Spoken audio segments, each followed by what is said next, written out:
Ini saya lihat dari raut-raut wajah ini bisa menjadi seperti yang dikatakan dalam firman Tuhan Matius 5 nomor 9. Berbahagialah orang yang membawa damai, maka akan disebut anak-anak Allah. Haleluya. Tepuk tangan buat Tuhan. Aduh.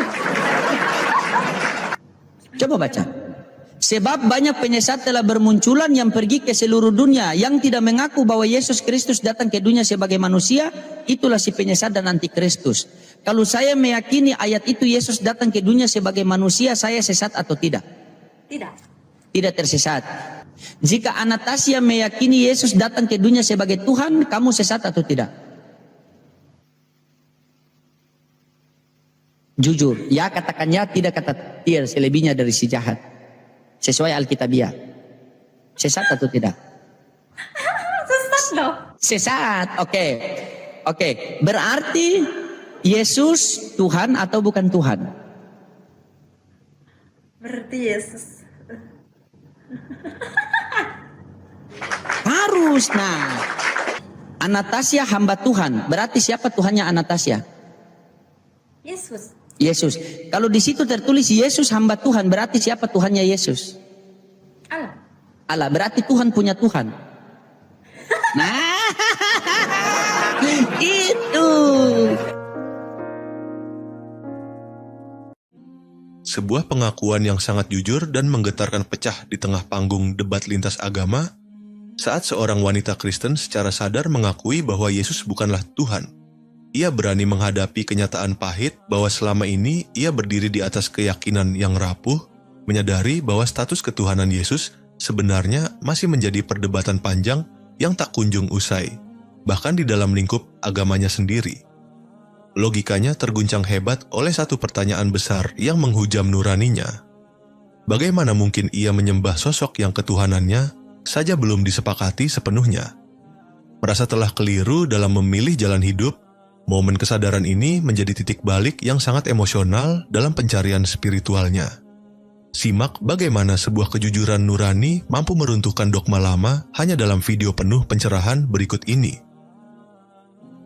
Mungkin dari sinilah perjalanan hidayahnya dimulai, setelah dirinya tahu bahwa ada fakta yang baru saja dia temukan. Ini saya lihat dari raut-raut wajah ini bisa menjadi seperti yang dikatakan dalam firman Tuhan Matius 5 nomor 9. Berbahagialah orang yang membawa damai, maka akan disebut anak-anak Allah. Haleluya.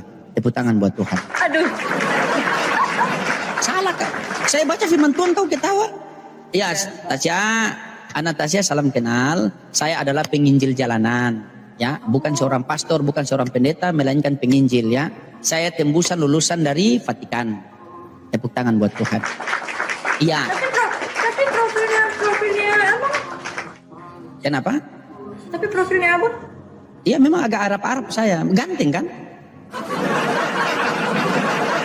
Iya, banyak yang bilang begitu Anastasia. Cuma mereka tidak ada dalam kejujuran. Saya penginjil jalanan, pengikut Yesus sejati. Akulah jalan dan kebenaran hidup. Tidak ada seorang pun yang sampai ke kerajaan surga Bapa tanpa melalui aku.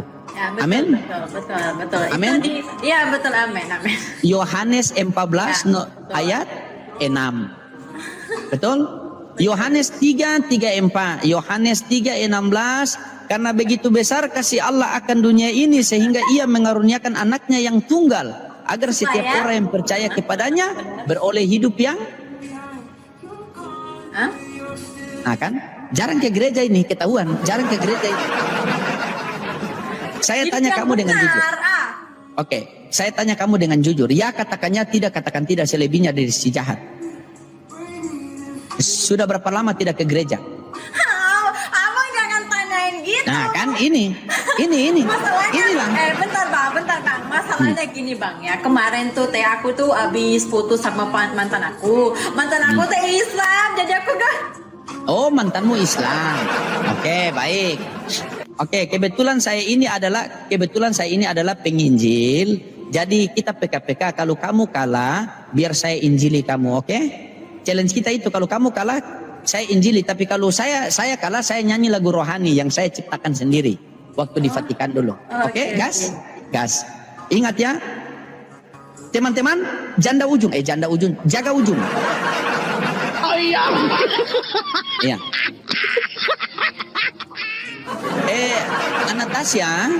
Anastasia, karena ini kita berbaur-baur agak-agak rohanian, jadi tolong musiknya dimatikan sih. Soalnya, Begitu. ya dimatikan sedikit, di mute-nya, begitu. Karena di sini kita mau memberitakan Injil sesuai apa yang tertulis di dalam Bible, ya, sesuai apa yang tertulis dalam Alkitabiah, agar kita menjadi pengikut-pengikut Yesus yang sejati. Amin. Amin. Amin. Kamu punya pacar Islam, udah lama putus. Baru mau 3 minggu. Baru mau 3 minggu. Apa yang menyebabkan putus itu? Apakah terhalang oleh agama, atau terhalang oleh orang yang ketiga, atau terhalang oleh... Ya itu terhalang karena agama, karena orang tua nggak setuju. Iya, memang tidak akan setuju. Karena begini, jangankan cinta beda agama, cinta beda denom saja tidak akan disetujui. Tepuk tangan buat Tuhan. Benar tidak? Benar. Benar tidak? Kalau saya sama istri saya itu berbeda keyakinan. Saya nikah sama istri, beda keyakinan. Maksudnya saya yakin suka sama dia, tapi dia tidak yakin suka sama saya.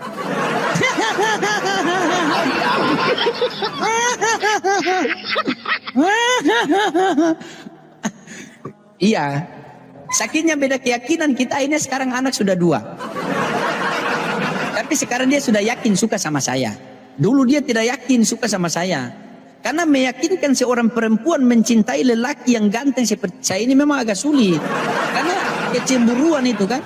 Kok kamu mau mual-mual begitu, kenapa ya? Inilah typingan. Oh.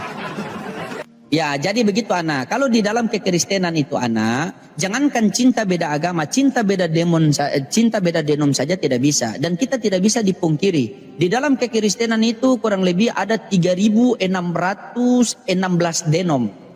Dan itu semua pahamnya berbeda-beda. Makanya hadirlah kami penginjil-penginjil pengikut Yesus yang sejati, menginjili agar semua itu kembali kepada Alkitabiah.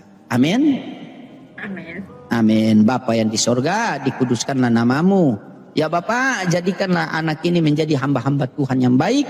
Jadikanlah anak ini menjadi anak-anak Allah yang baik, yang selalu mengamalkan apa yang tertulis di dalam Alkitabiah Bapa. Karena sekarang ini begitulah. Kemarin saya itu sementara sempat berselisih paham sama pendeta-pendeta sih, tapi saya bilang tidak apa-apa. Mungkin kurangnya belajar saya, ya, kurangnya belajar saya. Karena mungkin mereka kan STT, sekolah teologi kan. Nah, Tapi bentar Bang, aku mau curhat. sedikit Silakan curhat. Tapi aku tuh lulusan teologi loh Bang. Kenapa? Tapi aku lulusan teologi loh. Kau lulusan teologi. Kau tahu apa itu PST? Tahu tidak? Pastor. Bukan. Terus apa Kalau itu? pastor itu PST itu adalah peneliti sekolah teologi. Apakah teologi yang kalian belajar itu betul-betul teologi dari Vatikan atau Golgota? Atau teologi yang kalian belajar itu hanya teologi dari denom-denom yang ada? Karena itu ketika kita berselisih paham, maka kita harus kembali ke Alkitabiah. Amin. Amin. Makanya saya ini penginjilan gratis tanpa perpuluhan. Jadi tidak ada sama saya dalam Mailaki 2 nomor 3, bawalah persembahan persepuluhan, perbendarahan ke rumah Tuhan. Ujilah aku dan aku bungkam tingkat-tingkat berkahmu. Tidak ada lagi itu. Karena kami peneliti. Tolong, ini kita main sekolah mingguan dulu. Pernah sekolah minggu? Pernah? Coba kita main-main dulu sekolah minggu. Kita reuni kembali pelajaran sekolah minggu ulang. Sekarang sekolah minggu punya pelajaran sudah update. Saya mau ingat ini. Anastasia ini masih ingat atau tidak? Kalau kamu sekolah teologi, seharusnya yang pantas ketika kamu memberitakan Injil, kamu harus pantas menjadi ibu pendeta loh. Kenapa tidak mau? Coba. Karena beratnya itu loh Bang. Jadi Apa yang berat kok? satu, aku harus benahi diriku dulu. Gimana aku harus ngasih Injil ke orang tapi diriku sendiri belum beres gitu loh Bang. Itulah pemikiran apa kuasa-kuasa jahat yang ada dalam diri kita. Matius 5 nomor 9 apa bunyinya? Apa tadi Matius 5? Berbahagialah orang yang membawa damai, maka akan disebut anak-anak Allah. Amin. Amin. Ketika kamu menyampaikan Injil kepada seseorang, itu berarti kamu membawa damai atau tidak? Membawa damai. Ketika kamu sudah membawa damai, maka akan disebut anak-anak Allah. menurut firman Tuhan. Iya. Betul? Tetapi kalau menurut kuasa jahat yang ada di pikiran kita, maka jadilah seperti itu. Bagaimana Lucifer mulai merajalela di dunia sekarang. Silakan kamu penginjilan, kembali ke Bibel, kembali ke Alkitabiah. Kan itu yang kita punya pedoman hidup, betul tidak? Benar. Udah kalah ambil Bibel, tak injilin kamu sini. Biar ini sekolah teologi diinjili oleh peneliti sekolah teologi. Ambil Bibel. Tapi bentar dulu bang. Tapi aku pernah loh bang. Aku pernah di tahun 2023 itu aku pernah bukan nginjili sih, tapi cuman kayak memberikan penjelasan tentang arti maksud dari Alkitab ini gini. Tapi dia orang Islam, tapi dia tuh cewek. Akhirnya dia tuh masuk ke Kristen. Dia masuk ke Kristen. Terus karena di dalam Matius 28 nomor 19 itu yang kemarin kami jadi untuk berdebat sampai ke Golgota itu, karena apa itu? Karena di situ dikatakan pergilah ke bangsa muridku dan baptislah mereka dalam nama Bapa, Putra dan Roh Kudus. Benar kan? Dan di dalam ayat lain juga dikatakan beritakanlah Injil kepada seluruh makhluk. Benar tidak? Benar. Oke. Sekarang kamu mengatakan tadi kamu menginjili dia, akhirnya dia menjadi pengikut Yesus. Betul? Benar. Memang darah Yesus. Haleluya. Luar biasa. Sekarang kamu lulusan teologi. Saya sebagai peneliti sekolah teologi, tolong kamu ambil Injil, kamu ambil Alkitab. Coba kamu jelaskan saya bagaimana tata cara kamu menginjili dia. Silakan injili saya. Abang jangan gitu dong. Nggak boleh, ini kan firman Tuhan. Apa ya, aku nggak bisa. Aku bukan nggak bisa, cuma aku udah lama nggak bawa. Terima. Mari kita sama-sama belajar. Oke. Kita start dari coba kita start dari 1 Timotius 6 nomor 16. Tolong dibacakan dulu. Sabar dulu ya. Saya sebagai penanya, kamu sebagai penjawab ya. Walaupun berapa bang? 1 Timotius 6 nomor 16. Nah aku bacakan ya guys. Ya. Dialah satu-satunya yang tidak takut kepada maut, bersemayam dalam terang yang tak terhampiri, seorang pun tak pernah melihat dia, dan memang manusia tidak dapat melihat dia. Baginya lah hormat dan kuasa yang kekal. Amin. Amin. Timbullah pertanyaan, itu siapa? Yesus. Mana itu? Lo kan di situ kan itu kan huruf besarnya kan ada dia di situ. Kalau firman Tuhan kan kalau huruf kapital dia itu kan yang menuju ke Allah. Benar nggak? Oke. Dialah satu-satunya yang tidak terhampiri, tidak takluk kepada maut, bersemayam di dalam terang, tidak ada seorang pun yang dapat melihat dia dan manusia pun tidak bisa melihat dia. Betul? Iya. Kamu mengatakan itu tadi Yesus. Kalau kamu mengatakan bahwa itu adalah Tuhan Yesus, coba baca Yohanes 5:37. Yohanes 5:37. Darah Yesus, bersyukur saya kepada Allah Bapa yang di surga dipertemukan oleh mantan sekolah teologi yang pacaran akhirnya putus jadi dong. Semangat. Kita anak-anak Tuhan yang baik, semangat. Yohanes 5:37. Sabar aku baca dulu ya. Bapa yang mengutus aku, dialah yang bersaksi tentang aku. Kamu tidak pernah mendengar suaranya, rupanya pun tidak pernah kamu lihat. Oh Allah. Nah itu yang saya bilang itu. Berarti poinnya begini. Ini coba kamu dengar saya narasi ya. Ini poinnya di sini.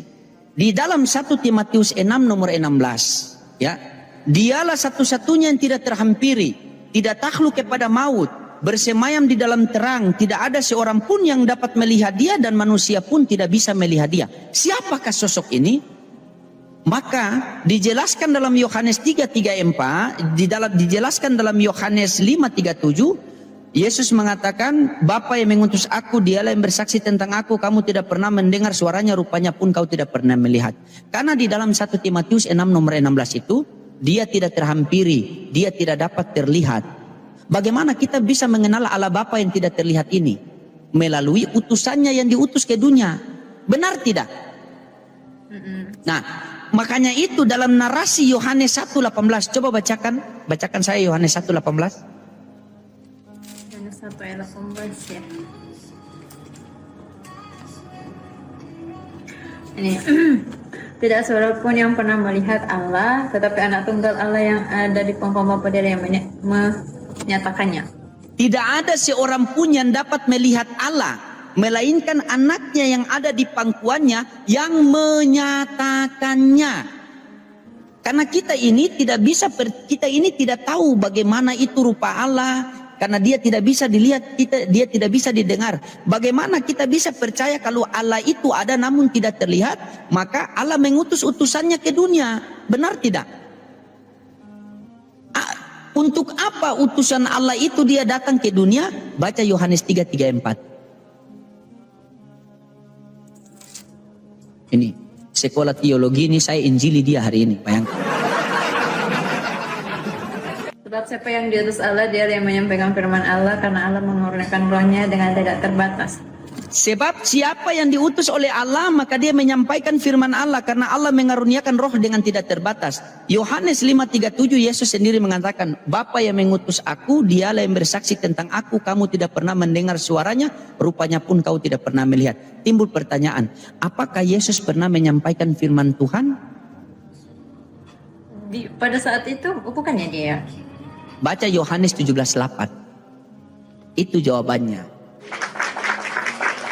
Berapa? Yohanes 17:8.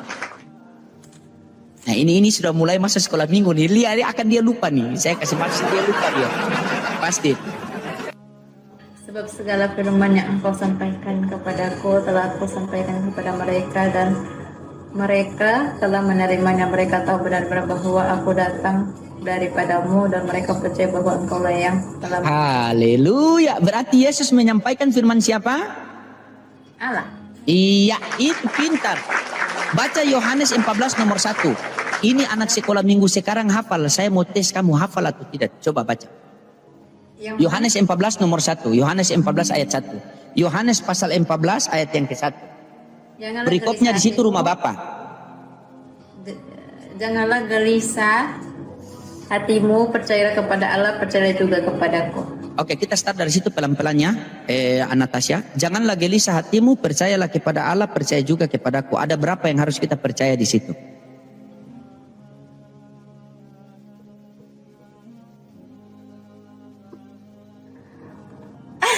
Nah kan, bingung dia. Coba baca ulang pelan-pelan.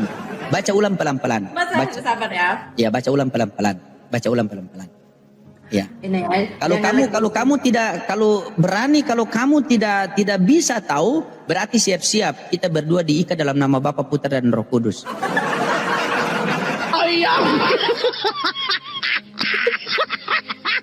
Iyalah kan suami kan mantan pacarmu dulu kan beda-beda tipis ganteng sama saya kan. Lanjutlah. Saya itu suka percaya diri loh. Saya itu suka memuji diri sendiri karena kalau tunggu orang puji lama sekali. Mending saya puji sendiri. Baca ulang. Yohanes 14 ayat yang ke-1. Janganlah gelisah hatimu, percayalah kepada percaya kepada Allah, percayalah juga kepadaku. Ada berapa yang harus kita percaya di situ? Tapi di situ kalau aku lihat Allah dan ku itu dua, berarti dua. Dua, ya memang dua. Mau paksakan jadi satu tidak bisa. Percayalah kepada Loading, percaya juga kepada Anastasia. Ada berapa yang harus kita percaya? Dua. Janganlah gelisah hatimu, percayalah kepada Allah, percaya juga kepadaku. Ada berapa yang harus kita percaya? Dua. Berarti percaya kepada Allah Bapa sebagai apa dan percaya kepada Yesus sebagai apa? Ini pertanyaan sekolah minggu. Bisa tidak? Ya, percaya kepada apa tadi? Anak Bapa. percaya kepada Allah Bapa sebagai apa dan percaya kepada Yesus sebagai apa. Kan di situ ada dua kan? Allah Bapa dan Yesus. Berarti percaya kepada Allah Bapa sebagai apa dan percaya kepada Yesus sebagai apa, dan mana dalilnya? Ayo. Aduh, dalilnya itu loh. Kalau Oke, baik. kalau Tak Injil ya? Tak Injil ya? Oke, siap. Kamu siap-siap buka Bibel situ. Di dalam Yohanes 14 nomor 1, janganlah gelisah hatimu. Percayalah kepada Allah, percaya juga kepadaku. Timbullah pertanyaan. Ada berapa yang harus kita percaya? Ada dua.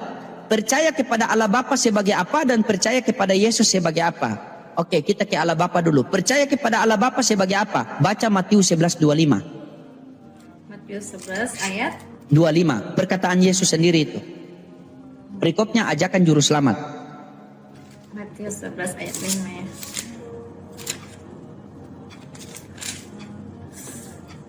Orang buta Matius 11 ayat 5 Matius kan? 11 ayat 25. Oke. Turun dulu Pak baru merokok. Ayat 5, orang buta melihat, orang lumpuh Matius 11 ayat 25. Kamu baca itu yang 5. Ayat 25. Oke, pada waktu itu berkatalah Yesus, aku bersyukur kepadamu Bapa Tuhan langit dan bumi, karena semuanya itu engkau sembunyikan bagi orang beda dan orang pandai, tetapi engkau nyatakan kepada orang kecil. Matius, janganlah gelisah hatimu, percayalah kepada Allah, percaya juga kepadaku. Percaya kepada Allah sebagai apa? Percaya kepada Allah Bapa sebagai apa? Sebagai Tuhan langit dan bumi. Dalilnya mana? Matius 11:25. Pada waktu itu berkatalah Yesus, aku bersyukur kepadamu Bapa. Siapa? Bapa Tuhan. Tuhan langit dan bumi, betul? Berarti percaya kepada Bapa sebagai apa? Sebagai Tuhan. Tuhan langit dan bumi, benar? Nah, yang kedua itu percayalah kepadaku, berarti percaya kepada Yesus, benar tidak? Benar. Percaya kepada Yesus sebagai apa? Coba baca Yohanes 11:42.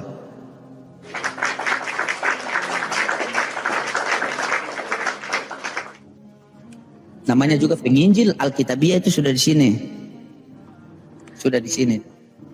Aku tahu bahwa engkau selalu mengendarkan aku, tetapi oleh karena orang banyak yang berdiri di sini melilingi aku mengatakan supaya mereka percaya bahwa engkaulah yang telah mengutus aku. Berarti percaya kepada Yesus sebagai apa? Sebagai Alkitabiah loh. pengutus. Ya Bapak, itu ketika Yesus selesai membangkitkan Lazarus. Ya Bapak, aku tahu engkau selalu mendengarkan aku. Tetapi di sekelilingi banyak orang ini, aku pengen agar mereka percaya bahwa engkaulah yang telah mengutus aku. Berarti Yesus pengen dipercaya sebagai apa?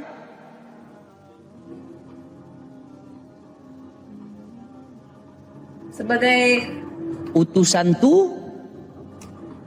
tadi aku udah bilang utusan Tuhan. Oke, utusan Tuhan. Berarti janganlah gelisah hatimu, percayalah kepada Allah, percaya juga kepadaku. Percaya kepada Allah sebagai apa? Sebagai Tuhan langit dan bumi. Dalilnya Matius 11:25. Percaya kepada Yesus sebagai apa? Sebagai utusan Tuhan langit dan bumi. Dalilnya mana? Yohanes 11:42.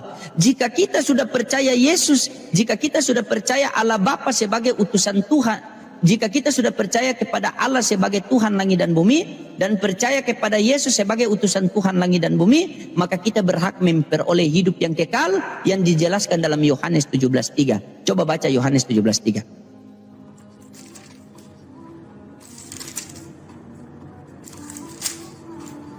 Ayat 3 ya. Inilah hidup yang kekal itu, yaitu bahwa mereka mengenal engkau satu-satunya Allah yang benar dan mengenal Yesus Kristus yang telah engkau utus. Haleluya. Jika kita sudah percaya Yesus sebagai utusan Tuhan dan Allah Bapa sebagai Tuhan, maka kita beroleh hidup yang kekal. Karena coba kamu buka Yohanes 3:16. Kamu buka Yohanes 3:16. Coba. Yang dibilang karena begitu besar kasih Allah akan dunia ini. Ya. Coba. Coba, ini saya mau ulang pertanyaan ulang nih. Kamu masih ingat tadi dari narasi kita yang panjang tadi atau tidak?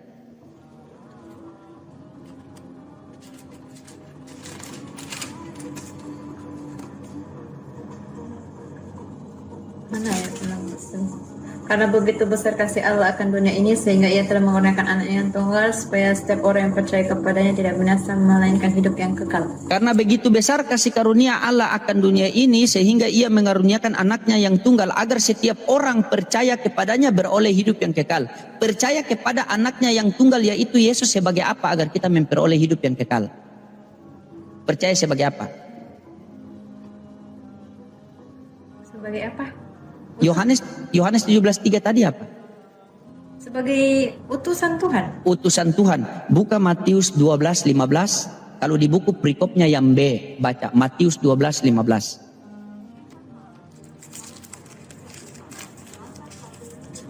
12 ayat 15. yang B ya. Banyak orang mengikuti Yesus Perikop. dan Perikopnya yang B apa? Yesus hamba Tuhan. Kalau dikatakan Anastasia hamba Tuhan, siapa Tuhannya Anastasia? Yesus. Yesus. Di situ dikatakan Yesus hamba Tuhan, berarti siapa Tuhannya Yesus? Yesus Tuhan. Apa? Siapa Tuhannya Yesus? Anastasia hamba Tuhan, berarti siapa Tuhannya Anastasia? Yesus. Yesus. Kalau di situ tertulis Yesus hamba Tuhan, berarti siapa Tuhannya Yesus? Allah. Allah, berarti Tuhan punya Tuhan. Nah, itu. Dalam Ibrani ingat ya Anastasia, ini saya kasih satu analogi. Ketika Anastasia berdoa kepada Tuhan Yesus, itu menandakan Anastasia ini seorang Tuhan apa seorang hamba? Hamba. Hamba. Baca Ibrani 5 nomor 7. Ibrani 5 ayat 7.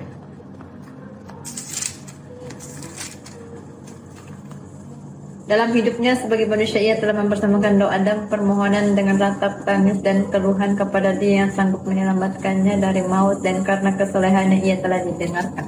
Ketika Anastasia berdoa kepada Yesus, berarti ketika Anastasia berdoa kepada Tuhan Yesus, itu berarti menandakan Anastasia ini adalah seorang hamba, bukan seorang Tuhan, betul? Betul. Ketika Yesus berdoa di Taman Getsemani, itu menandakan Yesus seorang Tuhan atau seorang hamba? Hamba. Hamba, berarti bukan Tuhan. Nah, Dia kan coba. Gimana? Gimana? Coba saya mau lihat ilmu kamu di teologi, coba. Iya, maksud aku kan ya kalau misalnya Allah yang mengutus dia, posisinya dia jadi hamba. Ketika dia jadi hamba, dia punya Tuhan atau tidak?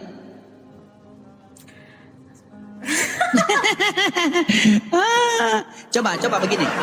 Kamu baca Yohanes 14 nomor 1. Berapa Yohanes 14 ayat 1? Yohanes 1:14. Kalian ketawa juga ya. Yohanes 1 ayat 14. Yohanes 1 ayat 14. Terima dulu, biar enak kita nginjili. Ya siapa tahu pastor peneliti sekolah teologi ini bisa dapat perpuluhan sedikit-sedikit. Yohanes 1 ayat 14.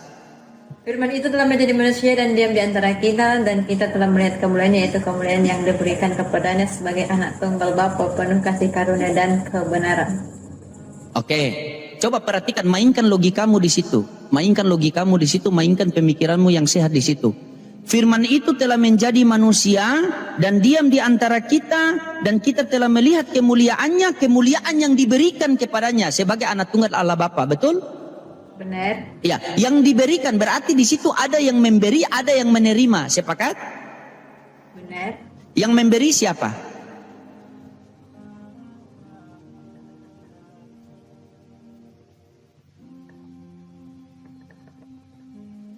Allah.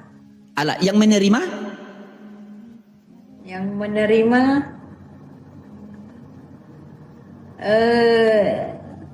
ini Yesus. anak tunggal Bapa. Anak tunggal Ya. Yesus, ya. Yang memberi Bapa, yang menerima adalah Yesus. Yang mana Tuhan? Allah. Allah Bapa, berarti Yesus bukan Tuhan. Yesus anaknya lah. Iya, Yesus. Apakah anak Tuhan adalah Tuhan? Kutanya, apakah anak Tuhan adalah Tuhan? Itu sama. Hah? Kan tadi kan kata Abang, apakah Tuhan Apakah Tuhan tadi apa kata Abang? Apa? Apakah Tuhan apa? Tadi abang bilang apa coba? Ih, Yang mana? Yang coba ulang pelan-pelan. aku yang sesat, kenapa dia yang sesat? Peneliti Sekolah Tinggi Teologi. Coba pelan-pelan. Atau beginilah, kamu baca Kisah Para Rasul 3:13. Kisah Para Rasul 3:13. Kisah Para Rasul 3 ayat berapa tadi? 13.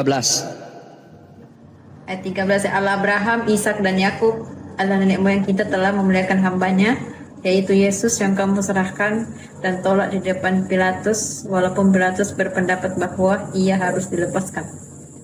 Allah Abraham, Ishak, Yakub, nenek moyang kita telah memuliakan hambanya, yaitu Yesus. ketika kita menjadi seorang hamba, apakah kita punya Tuhan? Punya. Berarti Tuhannya Yesus siapa?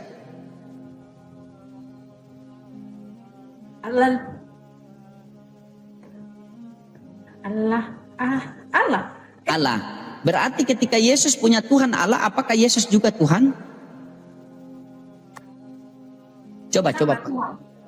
Berarti ada berapa Tuhan di Kristen?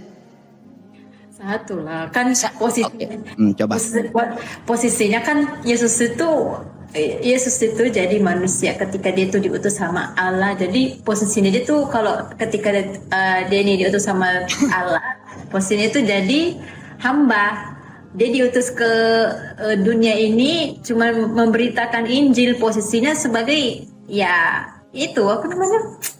hamba gitu loh, diutus sama Allah. Cuma nanti kalau dia balik lagi ke hakikatnya dia berupa lagi jadi Tuhan gitu loh, Bang. Oke. Ketika kita berbicara masalah agama, maka kita harus berlandaskan dengan dalil. Betul? Biar kita tidak tersesat, kita tidak keluar dari firman Tuhan. Oke, ku kasih kamu satu dalil. 69 ya. Mulai sekarang anak manusia sudah duduk di sebelah kanan Allah yang Maha Kuasa. Berarti ketika Yesus sudah di sebelah kanan Allah yang Maha Kuasa, dia masih manusia atau Tuhan? Anak manusia. Anak manusia. Apakah anak manusia bisa jadi Tuhan?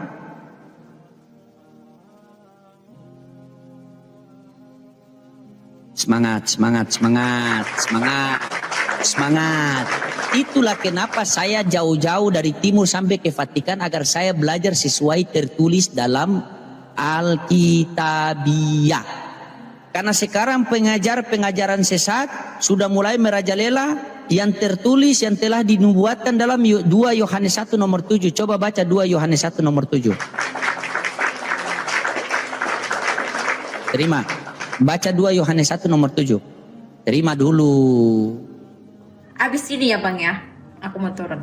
Iya. Janganlah marah-marah. 2 Yohanes berapa Bang? 2 Yohanes 1 nomor 7. Sebab banyak penyesat telah muncul dan pergi ke seluruh dunia yang tidak mengaku bahwa Yesus Kristus telah datang sebagai manusia, itulah si penyesat dan antikristus. Kalau saya meyakini bahwa Yesus datang ke dunia sebagai manusia, menurut ayat itu saya sesat atau tidak? Gimana Bang? Kalau saya meyakini Yesus datang ke dunia sebagai manusia, saya sesat atau tidak menurut ayat itu? Kalau Coba baca. Sebab banyak penyesat telah bermunculan yang pergi ke seluruh dunia yang tidak mengaku bahwa Yesus Kristus datang ke dunia sebagai manusia, itulah si penyesat dan antikristus. Kalau saya meyakini ayat itu Yesus datang ke dunia sebagai manusia, saya sesat atau tidak? tidak. Tidak tersesat.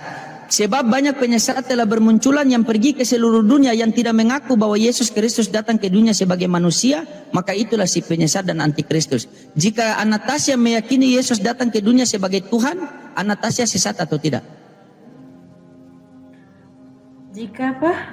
Jika Anastasia meyakini Yesus datang ke dunia sebagai Tuhan, kamu sesat atau tidak?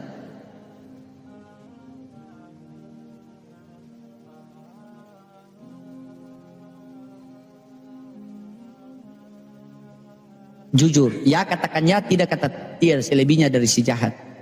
Sesuai Alkitabiah. Sesat atau tidak? Sesat loh. Sesat, oke. Berarti Yesus Tuhan atau bukan Tuhan? Berarti Yesus. Harus. Nah, inilah. Sekarang begini, kutanya sama kamu dulu. Kutanya sama kamu ini yang terakhir ya. Apakah kamu percaya Alkitabiah? Apakah kamu percaya firman Tuhan? Percaya. Percaya firman Tuhan. Oke, baik.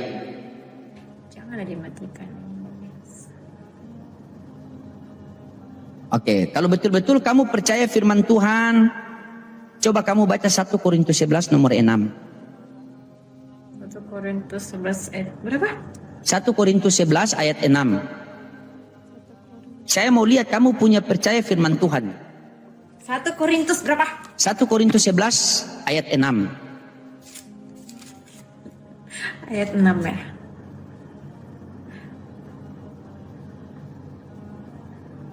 Ayat 6. Sebab jika perempuan tidak mau menudungi kepalanya, maka haruslah ia juga menggunting rambutnya. Tetapi jika bagi perempuan adalah penghinaan bahwa rambutnya digunting atau dicukur, maka haruslah ia menudungi kepalanya. Berarti firman Tuhan suruh kita apa? Kita punya kepala kalau perempuan.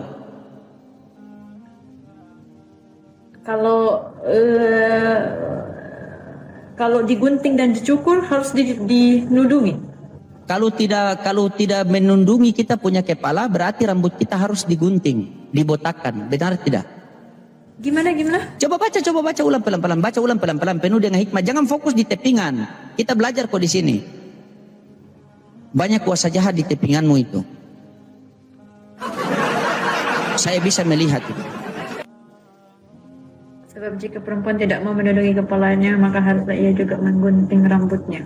Tetapi jika bagi perempuan adalah penghinaan bahwa rambutnya digunting atau dicukur, maka haruslah ia menudungi kepalanya. Jika wanita merasakan bahwa menudungi kepalanya itu adalah satu kehinaan, maka harus dia gunting rambutnya sampai botak. Betul? Tetapi jika dia mengatakan bahwa botak itu adalah satu kehinaan, maka dia harus menudungi kepalanya. Betul? Berarti kamu harus pakai apa?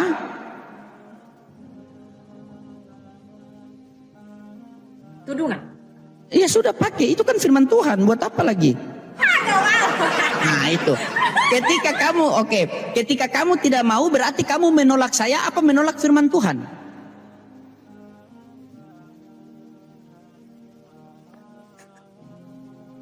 Makanya belajar sama ini. Kau belajar ini. Sudah saya bilang, peneliti sekolah teologi. Kita kembali ke situ. Kau ini saya ajarkan. Kalau kamu tidak mau menerima apa yang saya ajarkan, silakan. Tolak lebih baik itu. Yang saya sampaikan sesuai yang tertulis. Coba dibaca ulang. Belum satu ayat yang saya kasih sama kamu. Tambah pula kamu bingung situ pemahamannya bagaimana. Padahal sudah ahli teologi.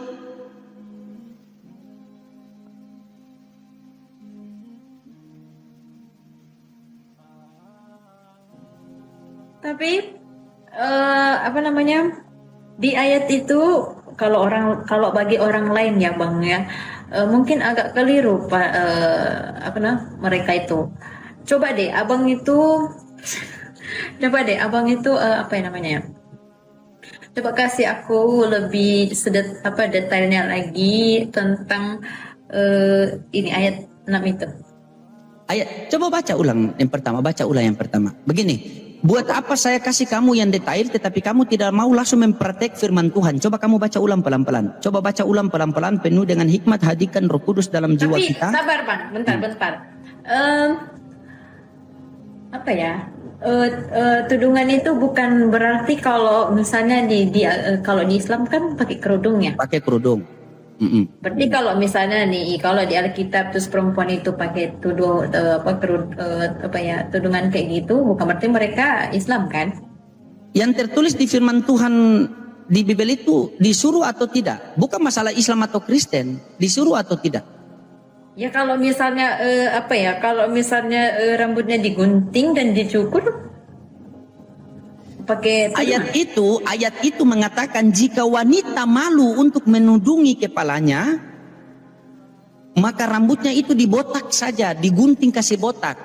Tetapi jika wanita malu bahwa rambutnya itu digunting sampai botak, maka hendaklah dia untuk menudungi. Jadi jikalau kamu tidak mau pakai tudung, maka rambutmu itu dibotak. Tetapi jika kamu malu bahwa rambut harus dibotak, berarti kamu harus apa di situ bacanya?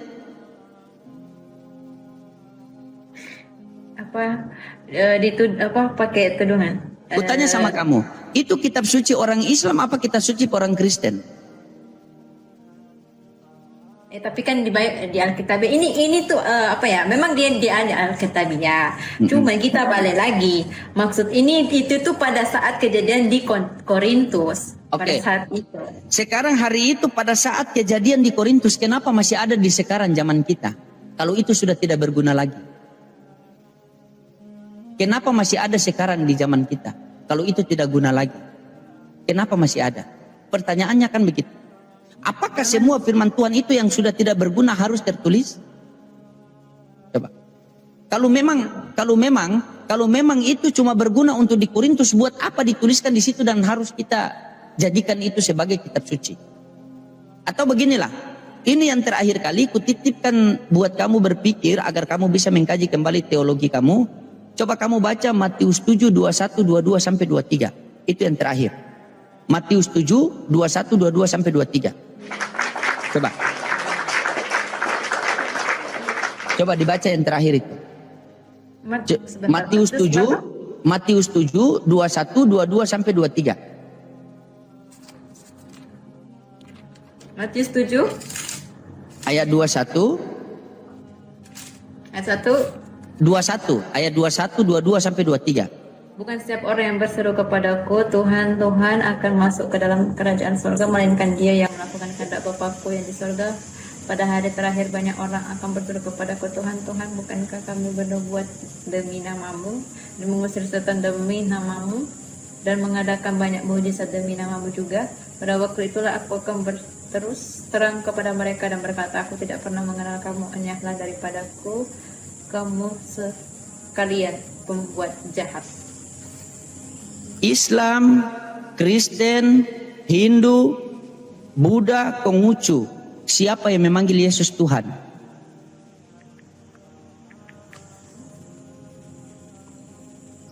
Ya, sayang sekali percakapan mereka harus terputus. Padahal kita sangat senang melihat ekspresi wanita tersebut ketika ia menemukan sebuah fakta baru. Sesuatu yang selama ini tidak pernah ia sadari. Selama ini ia meyakini Yesus sebagai Tuhan yang biasa ia sembah. Namun dari ayat-ayat yang dibacakan, ia mulai memahami bahwa Yesus sebenarnya adalah seorang hamba Allah yang memiliki Tuhan dan diutus sebagai utusannya.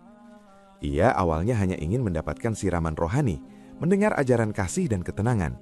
Tetapi justru dari momen itu, ia menemukan bahwa banyak ajaran yang dibawa Yesus sangat selaras dengan syariat Islam pada masanya, sebagai seorang Rasul yang menyeru manusia untuk kembali menyembah Allah semata. Semoga dialog ini membuatnya berpikir lebih dalam, dan ia tidak lagi sekedar mengikuti keyakinan karena warisan atau kebiasaan, tetapi mulai mencari kebenaran dengan hati yang jujur dan pikiran yang terbuka. Sebagai Muslim, tugas kita bukan memaksa, tetapi menyampaikan dengan akhlak yang baik, dengan kasih sayang, dan dengan ilmu. Karena hidayah adalah milik Allah, dan Dia memberi petunjuk kepada siapa saja yang dikehendakinya. Semoga dialog ini menjadi pengingat bagi kita semua, bahwa Allah akan memberikan petunjuk kepada siapa saja yang mencarinya dengan tulus. Semoga kita pun termasuk orang-orang yang selalu diberi hati yang terbuka untuk menerima kebenaran dan dimudahkan untuk istiqomah di atas jalannya. Terima kasih sudah menyimak video ini. Sampai jumpa di video selanjutnya. Wassalamualaikum warahmatullahi wabarakatuh.